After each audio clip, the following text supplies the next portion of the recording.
más ahora en C5N, ahora en Mañanas Argentinas, 7 horas 10 minutos. Llevamos probablemente lo que sea el paro general más contundente en la era Javier Milei. Cuarto paro contra las políticas de este gobierno y en particular contra la reforma laboral impulsada por el gobierno, que llega hoy a la Cámara de Diputados con media sanción. Desde el Senado, bueno, los trabajadores y trabajadoras hoy de paro, paralización del país. No hay trenes, no hay colectivos, no hay subtes ni taxis, suspendidos, cancelados, reprogramados cientos y cientos de vuelos. Y por supuesto seguimos atentamente la situación en FATE, que anunció su cierre definitivo y hoy es el día después. Claro, los trabajadores se encuentran en asamblea y FATE es una de las más de 21.000 empresas que cerraron en la gestión Javier Milei, la industria completamente a la deriva. Así está la calle, así está Constitución. Y lo saludo a Cristian Romero en el móvil de C5N. Cristian. ¿Qué tal, Juan? Muy buenos días. Bueno, a esta hora estamos viendo este panorama en Constitución, poca cantidad de gente, algunos colectivos que están funcionando, no solo de Dota, sino de otras empresas que también, pocas unidades, pero que están funcionando. Algunos pasajeros que van llegando como pueden, porque recordamos, claro, Constitución es un centro de transbordo, ¿no? Donde llega muchísima gente a través del ferrocarril Roca en todos sus ramales y que luego van a tomar alguna línea de colectivos aquí en este punto. Un centro de transbordo que hoy se ve casi como si fuese un fin de semana, te diría un domingo a la mañana. Un feriado. Parece. Hay algo de movimiento, sí, exactamente. Hay algo de movimiento, pocas líneas de colectivo que están funcionando. El 28 de Dota está funcionando, sí, mucha gente que nos venía diciendo que están viendo distintas líneas de Dota que están funcionando, pero también hay otras empresas de Monza, por ejemplo, la 60 está funcionando también, hace un rato pasó la unidad de la 60, la 100, ahí tenemos enfrente la gente que está subiendo a la línea 100, algunas líneas de colectivos que están funcionando, la 8, la 9, así que tengan en cuenta esta información, pero en su gran mayoría con poca frecuencia, y recordamos, sin trenes y sin subtes, ahí sí, no hay servicio directamente, ni subtes ni trenes. Allí vemos la estación de Constitución completamente cerrada. Sí, parece ni siquiera un domingo, parece un feriado de esos donde no hay nadie. Fíjense lo que es la imagen en Constitución. Nosotros estamos acostumbrados, Cris, a abrir la ventana todos los días en Constitución y ver a Sí. los laburantes cruzando allí a las corridas para hacer el cambio tren colectivo y demás. Bueno, ver esta imagen nos parece claro, Juan, rarísimo. a esta hora, como bien decís, habitualmente, mucha gente viene desde la estación de Constitución y cruza, exactamente, cruza corriendo para llegar a tomar un colectivo antes que se le vaya.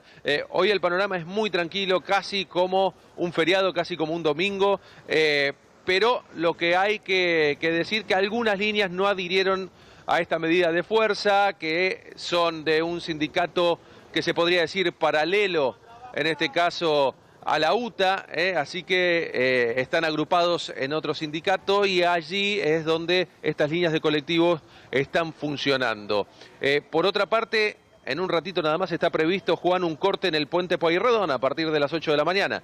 Así que atención a los automovilistas durante esta primera mañana, o al menos en las primeras horas de la mañana, entre las 5 y las 6:30, se notó más caudal de vehículos en comparación, digamos, a lo que se veía habitualmente días de semana, ¿no? Como que la gente o algunas personas se volcaron un poco más a sus autos. Ahora, digamos, es como que empieza a bajar nuevamente y no hay congestiones en las principales vías de ingreso, ¿no?, a la ciudad de Buenos Aires. El tránsito es muy tranquilo, No, claro. muy tranquilo.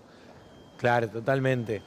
Bueno, Lo que sí no hay recolección de residuos y eso se nota acá en Constitución, montañas de basura, en un rato vamos a estar mostrando montañas de basura aquí en Constitución, porque claro, por esta medida de fuerza tampoco hubo recolección de residuos.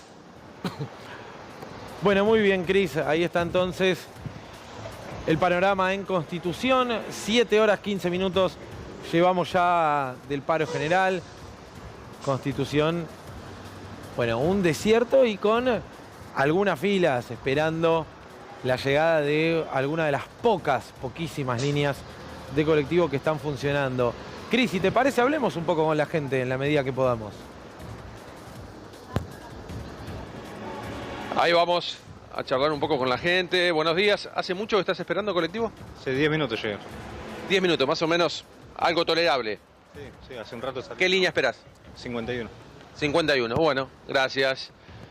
Bueno, 10 minutos ahí esperando el colectivo. Buenos días, te vi pasar hace un ratito, me parece, ¿no? ¿Cuánto hace que estás esperando? 5 minutos. Bueno, dentro de todo lo que es la frecuencia, están esperando un tiempo que es tolerable, 5, 10 minutos.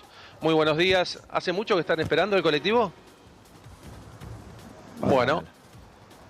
Está bien. A ver, vamos a seguir hablando También con es las personas temprano, que están Cris. esperando. Bueno, Si yo te reitero, algunas líneas de colectivo, ¿hace mucho que estás esperando? Y estamos acá hace unos cuantos minutos ya. ¿Te afecta mucho esta medida de fuerza para llegar al trabajo? No, la verdad que en mi caso no. Yo estoy de acuerdo con la medida de fuerza y tendría que haber sido antes. ¿Venís de lejos? Y vengo de zona sur. ¿Cómo llegaste habitualmente con el Roca? Llego con el Roca, llego por donde sea, pero llego. Hoy igual que siempre. El trabajador está, pero está explotado. Así que el paro justificado quizás tendría que haber sido antes de que llegue al Senado era el tema. Pero bueno, y con movilización debería haber sido el paro, pero bueno. Y más allá de eso, hay algunas organizaciones que hoy van a marchar a las 12 del mediodía hacia el Congreso. Por ejemplo, la Federación de Profesionales de Cava, a la Asociación de Licenciados, también a la cual pertenezco, hoy a las 12 nos estamos concentrando y vamos a ir a rodear el Congreso. Muy amable, muchísimas gracias, que tenga buen día. Bueno, Mirá, el 168, que ahí acaba de llegar, también funcionando. Y ahora lo que hay que determinar es qué medida se va a tomar respecto de estas líneas, porque recordemos que la UTA está partida. En realidad la UTA define, define adherirse al paro, pero hay un sector que es disidente, si se quiere, que responde a una organización que busca disputarle el territorio de incidencia a la UTA y que ha decidido no parar. Por eso se ven algunos colectivos, que son solamente de estas líneas. Del Grupo Dota. Sí, y que sucede por lo general, cuando hay un paro de estas características. Mira, en los últimos 5 paros pasa. ¿Todos los empleados de Dota están obligados a trabajar o también pueden tomar la medida? Que esa es una buena pregunta, porque algunas bases empiezan a desbordar a sus propias conducciones. Sí, es que es una situación desde lo laboral muy complicada, muy compleja para la gran mayoría de los trabajadores y trabajadoras. No por nada, el hombre que recién entrevistaba Cris decía: bueno, para mí tuvo que haber ocurrido antes porque se le está pasando, bueno, claro. Y está yendo a laburar. Y es que es una situación muy, muy complicada para el trabajador. Ya era complicada en diciembre de 2023, hoy es más compleja todavía de lo salarial, imagínate. Y en este caso estamos hablando de una reforma laboral que no viene a solucionar ninguno de los problemas que tiene hoy el trabajador, la trabajadora en la Argentina. Viene a profundizarlos todavía más. Ahora, ustedes pueden seguir mandándonos las consultas. Es impresionante.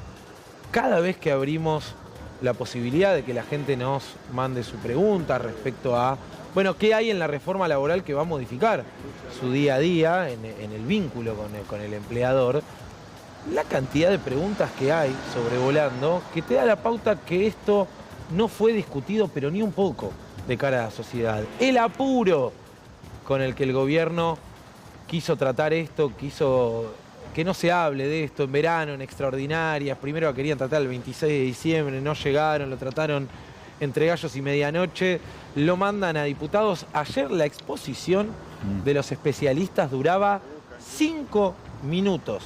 5 minutos tenían los especialistas para debatir la reforma laboral en comisiones. Querían cumplir con un trámite, nada más. Por eso, vos que estás del otro lado, merecés saber el detalle de cómo se va a transformar tu vida en caso que se apruebe la reforma laboral. Podés mandarnos tu consulta, ahora ponemos el código de WhatsApp. Esto es para todos, no es para el que obtenga trabajo a partir de la reforma. No, desde ya que no, es retroactivo desde ya. Ahí está nuestro código de WhatsApp. Podés mandarnos tu pregunta, vos laburante que estás del otro lado. Bueno, ¿qué va a pasar, no sé, con mis horas extra? ¿De qué se trata el banco de horas? ¿Qué pasa con las indemnizaciones? Cuotas. Estoy en medio de un juicio laboral pronto a que salga. No va a haber justicia laboral. Bueno, en un rato respondemos todas y cada una de tus consultas y desde las 2 de la tarde se van a sentar diputados y diputadas a tratar esto. Esperemos que no con la liviandad con la que trataron los senadores, ¿no? Que se les escaparon artículos de pronto. No los leyeron. Ayer escuchaba al jefe de bloque del PRO, a Cristian Ritondo, me río para no llorar ya, decir, es inhumano el artículo 44, el que van a sacar, el de licencias médicas. Pero que, no hablan entre ellos. Que pasabas a cobrar el 50% del sueldo. Pero si se aprobó. Lo aprobó el PRO en el Senado. Increíble. O sea, el propio bloque de Ritondo aprobó el artículo que Ritondo dice que es inhumano. Pero está en 2 países distintos. Y dice, no, que lo metieron por la mentira. Nadie Está raro ahora cosa. defender el quite del artículo, ¿no? Porque antes se defendió con la inclusión del artículo y ahora defender la quite del artículo va a estar medio raro en cuanto a los discursos. Lo sumo ya mismo a Matías Cremonte, es abogado laboralista, presidente de la Asociación Latinoamericana de Abogados Laboralistas justamente, así que palabra autorizada, alguien que imagino leyó la ley a diferencia de algunos legisladores y va a ayudarnos hoy a entender un poco mejor. Matías, en una línea, ¿qué ves en la reforma laboral? No se puede decir en una línea. Pero si tuviera que hacer el esfuerzo, diría un retroceso, nada de modernización, que es lo que supuestamente viene a ser, un aumento de la rentabilidad de las empresas que tal vez les permita relativamente y momentáneamente paliar la crisis que están viviendo a costa de pagar menos salarios. Esa es la única manera por la que están aumentando su rentabilidad, no por supuesto como consecuencia del desarrollo de la economía, y un aumento muy fuerte del sometimiento, o sea, una pérdida de todas las herramientas que tiene el trabajador individualmente y colectivamente para defenderse frente a las situaciones que se dan en las relaciones laborales. ¿Hay algo, un artículo, una coma, algo a favor del laburante en esto que se va a discutir hoy? No, pero no podría haberlo. No es que uno hace un análisis exhaustivo, ve todos los artículos y dice, no puede ser que no haya nada. No puede ser de otra manera, porque la ley no se presenta como una ley que va a mejorar la vida o las condiciones de trabajo. No está presentada de esta manera. La ley de algún modo dice, o el proyecto, o quienes lo presentan, dicen, hay que hacer este sacrificio para de este modo llegar después a un resultado virtuoso, que sería el crecimiento del empleo registrado, el desarrollo de la economía en general, y eso es lo falso. O sea, no solo es un perjuicio concreto en la medida que se quitan derechos para los trabajadores y las trabajadoras, sino que además está basado en una premisa falsa. Nunca una legislación laboral es la causa del crecimiento del empleo, tampoco de la destrucción, ¿no? Claro, suele ser el crecimiento de la economía. No, invariablemente depende de la política económica. Y hoy estamos viendo las consecuencias de esta política económica, con cierre de empresas, con pérdida de puestos de trabajo. Y así se aprueba esta legislación, o una mucho más regresiva, si pudiera, tampoco se van a crear puestos de trabajo. Decíamos ayer en el Congreso, FATE, si hubiera cerrado dentro de 15 días con esta ley vigente, no hubiera evitado los despidos. Lo único que hubiera ocurrido es que hubiera pagado menos indemnizaciones. Claro. Si ya estuviese aprobada y reglamentada la reforma laboral, el laburante despedido de FATE cobraría menos en concepto de indemnización. Claro, es así. Porque el objetivo declamado de la ley, que es evitar la pérdida de puestos de trabajo o incluso incentivar las contrataciones de puestos de trabajo, no va a ocurrir, ni hubiera pasado algo distinto con FATE, que es un ejemplo muy claro, que se da el día que se trata o se discute parte de la ley en la Cámara de Diputados, 920 despidos, consecuencia de esta política económica. ¿Es así? ¿Tuvieron 5 minutos ayer para exponer? No. Perdón, pensé que preguntabas de algunos representantes de FATE. Sí. Uno, a ver, para que se entienda, viene del Senado con media sanción, diputados tiene que debatir, discutir en comisiones, van especialistas a exponer, va gente que está a favor de la reforma laboral, gente que dice no, estoy en contra, miren esto, aquello y demás. Ayer pareciera que se sacaron de encima como si fuese un trámite eso. Y peor fue, con ese nivel de seriedad se está discutiendo. Peor fue en el Senado. En el Senado solo pudieron exponer unos minutitos algunos representantes de las centrales sindicales. Ayer en la Cámara de Diputados fuimos algunos más, no solo las centrales sindicales, sino representantes de distintas áreas del mundo del trabajo, efectivamente con 5 minutos. Los diputados tampoco es que escuchaban atentamente lo que ahí se planteaba. Hay un grado de... Digamos, quienes no participamos del Congreso y solo lo vemos en estas ocasiones circunstanciales, cómo funciona, ahí vemos un grado de degradación en general de la representación tremenda. Hablaba el representante de un juez de la Cámara Nacional de Apelación del Trabajo y era abucheado por un bloque. O sea, era una cosa, bueno, una decadencia muy fuerte. Claro. Ahora, Matías, da toda la sensación que una vez que retiraron el artículo 44, el de las licencias por enfermedades, gracias al efecto Sturzenegger, pues si no pasaba de largo, la verdad, si no fuera porque Sturzenegger salió a hacer alarde de que te sacaban la mitad del sueldo si vos te enfermabas, si te lesionabas jugando al fútbol o lo que fuera. Muchos aprovecharon, dijeron, le hago culpas, me mantengo en el rechazo a este artículo como si el resto de la reforma fuera bueno. ¿Era un artículo aislado o era un artículo dentro de una reforma con ese espíritu? Causó revuelo además, porque efectivamente ingresó, o sea, el dictamen que aprueba la Comisión de Legislación Laboral del Senado no incluía este artículo. Recién se incorpora el día que se trata en el Senado, entonces causó revuelo además por la novedad y efectivamente por su contenido. Pero por supuesto que solo un botón de muestra del verdadero contenido de la reforma laboral, que es absolutamente regresivo, con casos tan o más graves que el contenido en ese artículo. Con esto no se salva esta reforma, ni mucho menos.